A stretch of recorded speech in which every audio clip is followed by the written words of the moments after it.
ना इधर ना उधर, सीधे मुद्दे पर नजर। और क्या है आज की खबर, आप देखना शुरू कर चुके हैं न्यूज़ 18 आपके पुनीत के साथ, और मेरे साथ मेरे सहयोगी आनंद भी मौजूद हैं। और आनंद से आज हम बात करने वाले हैं एक मिलिट्री एक्सरसाइज की, जिसकी वजह से थोड़ा सा अमेरिका टेंशन में आ गया है। केवल अमेरिका नहीं बल्कि इजराइल भी टेंशन में आया है। ये क्या मिलिट्री एक्सरसाइज है, कौन कौन इसमें शामिल हो रहा है, और अमेरिका और इजराइल के लिए चिंता की बात क्यों है? आनंद। बिल्कुल, देखिए ईरान और रूस, चीन अब एक ही समुद्री तट पर साथ में दिख रहे हैं। दरअसल ओमान की खाड़ी में इन लोग का युद्ध अभ्यास शुरू होने वाला है, ईरान और चीन और रूस। रशिया। तो ये तीनों के युद्ध अभ्यास से अमेरिका, इजराइल, यूक्रेन सभी जगहों पर हड़कंप मचा हुआ है। दरअसल अमेरिका के जो राष्ट्रपति हैं डोनाल्ड ट्रंप ने एक पत्र लिखा था ईरान के supreme leader Ayatollah Ali Khamenei को, और उस पत्र में लिखा था कि परमाणु चर्चा करना चाहते, परमाणु प्रस्ताव पर वो चर्चा करना चाहते हैं ईरान से। लेकिन इस चिट्ठी को ईरान ने ठुकरा दिया है, और ईरान के जो सुप्रीम लीडर हैं आयतुल्लाह अली खमनेई, उन्होंने ये बताया है कि ये जो प्रस्ताव है ट्रंप की तरफ से, ये एक तरीके से अत्याचारी है।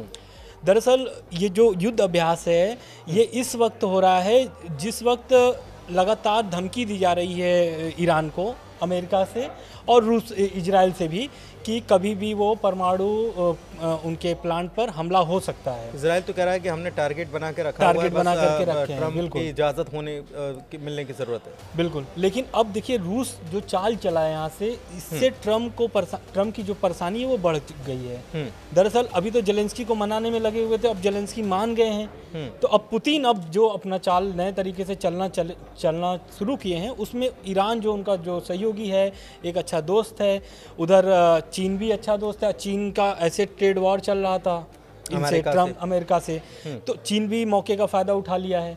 तो अब ये तीनों ओमान की खाड़ी पर आज से शुरू हो गया इनका युद्ध अभ्यास। तो ये एक नए तरीके का इसे कह सकते हैं कि नया स्टांस है। एक चीज़ और है कि मैं अभी पढ़ रहा था, फ्रांस के राष्ट्रपति जो हैं इमैनुअल मैक्रोन, उनकी तरफ से भी एक बयान सामने आया, और उन्होंने कहा कि ये हमारे लिए भी थ्रेट है, यूरोपियन देशों के लिए थ्रेट है, क्योंकि एक तरफ नॉर्थ कोरिया को साथ में लेता है रशिया, दूसरी तरफ उन्होंने ये भी कहा कि ईरान जो है, ईरान का परमाणु जो प्लान चल रहा है उसको मदद करने का काम भी कथित रूप से रशिया के द्वारा किया जा रहा है, और ये हमारे लिए बड़ा थ्रेट है। तो एक प्रकार से उन्होंने ये याद दिलाया, शायद ट्रंप को दिलाने की कोशिश की है कि आप देखिए, आप कहाँ डील तो कर रहे हैं, लेकिन ये स्थितियाँ गंभीर हो रही है।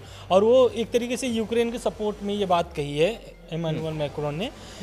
दरअसल अब इसमें जो इजराइल बुरी तरीके से फंस गया है ट्रंप की वजह से, वहाँ पे सीज फायर है, हिजबुल्लाह से भी सीज फायर है, और इधर हमास से भी सीज फायर है, दोनों से सीज फायर है।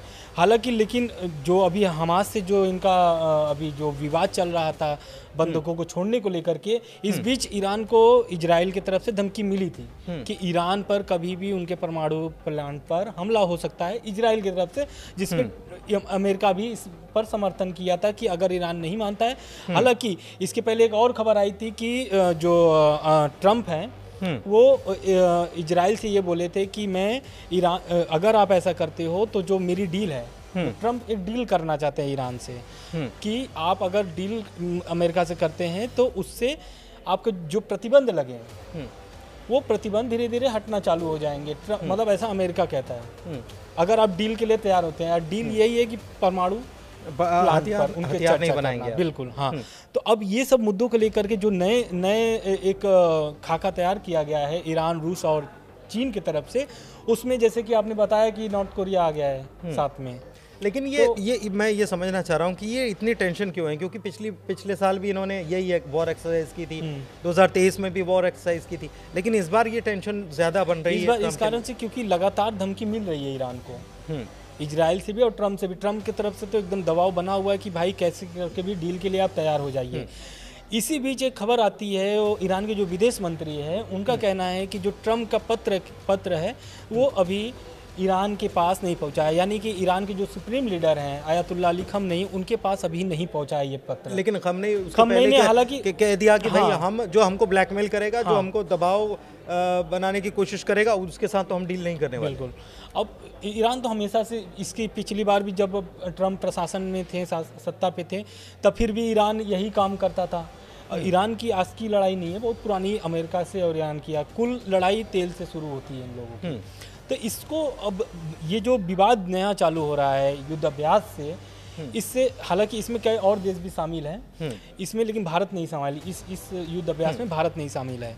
तो इस करीब 8 देश हैं जो युद्ध अभ्यास करेंगे। मेरे ख्याल से श्रीलंका भी इसमें है, पाकिस्तान भी इसमें है, और भी कई देश है, साउथ अफ्रीका भी इसमें शामिल हो रहा है, और अजरबैजान भी है, यूएई भी इसमें शामिल हो रहा है, क्योंकि इन सबकी तो बॉर्डर्स खैर वहाँ पर लगती है। रशिया तो है, चाइना है, लेकिन ये तो केवल दर्शक के तौर पर, सहयोगी के तौर पर खड़े रहेंगे, लेकिन बाकी तीनों देश जो है उनकी सेना यहाँ पर युद्धाभ्यास करने वाली है। लेकिन अब इस जो युद्ध अभ्यास है, इससे इजराइल और अमेरिका आगे चल के क्या फैसला लेता है, क्योंकि लगभग रूस को साध चुके हैं ट्रम्प, पुतिन को लगभग साध चुके हैं, और उनके ऊपर जो प्रतिबंध लगे हुए हैं, रूस पर जो लगे हुए हैं, उसको भी हटाने का प्रयास धीरे धीरे अमेरिका कर रहा है। आप कह रहे थे, लेकिन एक खबर और आई बीच में कि ट्रम्प ने फाइल मंगवा ली है, लेकिन उसके बाद ट्रम्प ने ऐसा अभी हम कुछ नहीं करने जा रहे हैं, ये उन्होंने ट्रम्प ने कहा है। हालांकि उनका मूल्यांकन करेंगे पहले कि जिस पर प्रतिबंध जो बाइडन ने लगाया है रूस पर, तो उसका मूल्यांकन करेंगे ट्रम्प, और वो देखेंगे कि वो अमेरिका के हित में है या नहीं है,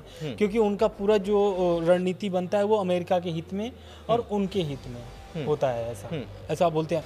अभी एक खबर आ रही थी बीच में कि एलन मस्क और मार्को रूबियो, विदेश मंत्री अमेरिका के, उनकी बहस हो गई, तो उस समय ट्रम्प ने मार्को रूबियो की समर्थन कर दिया, और सब इस पर हो रहा था कि जो वहाँ पर चल रहे हैं, क्या बोलते हैं, कर्मचारियों को जो हटाया जा रहा है, छटनी किया जा रहा है, तो उस पर मार्को रूबियो एलन मस्क पर एक तरीके से उनके विरोध में बोल देते हैं कि आप जो करना चाह रहे हैं वो एक तरीके से बेरोजगारी लाएगा अमेरिका में, और ट्रम्प, एलन मस्क चाहते हैं कि वो ख़त्म हो जाए। तो ट्रम्प एक तरीके से अपने कैबिनेट से लेकर के विश्व भर में भी घिरे हुए हैं, भले वो चाल चल रहे हैं और उनके चाल लगभग सफल भी हो रहे हैं। उनका 100 दिन का जो टारगेट है युद्ध खत्म करने का, तो उसको लेते हुए, अपने कैबिनेट को लेते हुए, अब ये देखना होगा कि ट्रम्प इस पर आगे चल के क्या फैसला लेते हैं, इस युद्ध अभ्यास को वो कैसे अब अमेरिका के पक्ष में लेते हैं, नहीं लेते। इजराइल की तरफ से कोई बयान आया? इजराइल की तरफ से अभी कोई बयान नहीं आया है, लेकिन इजराइल पूरी बारीकी से नज़र रख रहा है, क्योंकि वो पहले भी कह चुका है, ईरान से तो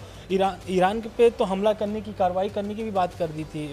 इंतजार कर रहे थे ट्रम्प की तरफ से, बस हरी झंडी मिल जाए तो हम हमला कर दे। हरी झंडी नहीं मिल जाए, हथियार भी चाहिए, हथियार, लंबी दूरी तक हमला करने के लिए हथियार भी चाहिए, और ट्रम्प से ही उम्मीद है।